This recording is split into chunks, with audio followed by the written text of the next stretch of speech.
அவள் ஒரு நர்சிங் மாணவி. அவள் மகிழ்ச்சியாக இருந்தாள். பெரிய காரியங்களை சாதிக்க வேண்டும் என்று எண்ணினாள். 1928 திடீரென்று அவளுடைய உடலில் ஏற்பட்ட எலும்புருக்கி நோய் கண்டுபிடிக்கப்பட்டது. அது அவளுக்கு மிகவும் மனவேதனையை கொடுத்தது. அவள் சிகிச்சைக்காக அமெரிக்க நாட்டிலுள்ள சாரநாத் ஏரி என்ற இடத்திற்கு அவளுடைய குடும்பத்தால் அனுப்பி வைக்கப்பட்டாள்.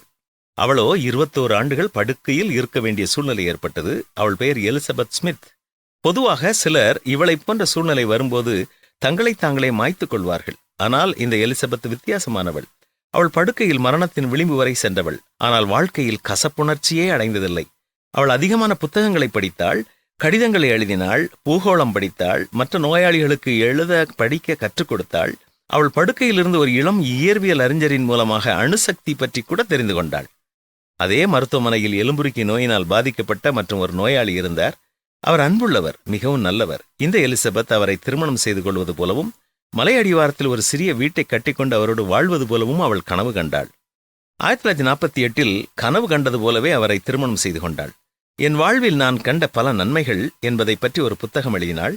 அது 1955 வெளியிடப்பட்டது. விற்பனையில் அது சிகரத்தை எட்டியது.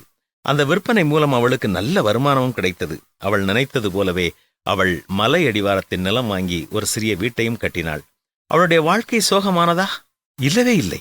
எதையெல்லாம் செய்து முடிக்க வேண்டும் என்று எண்ணினாளோ அதையெல்லாம் அவளால் செய்து முடிக்க முடிந்தது. வாழ்வில் வரும் சிக்கல்கள் நம் குறிக்கோளை தடுத்து நிறுத்த அனுமதிக்க கூடாது. 21 ஆண்டுகள் நாம் படுக்கையில் இருக்கவில்லை. அப்படியானால் நல்ல ஆரோக்கியத்துடன் நடமாடும் திறனுள்ள நாம் எவ்வளவு பெரிய காரியங்களை சாதிக்க முடியும்? நம் வாழ்க்கையில் குறிக்கோள்கள் உண்டா? அவை ஒவ்வொன்றையும் திட்டமிட்டு செயல்படுத்துகின்றோமா? சிந்தித்து பார்ப்போம்.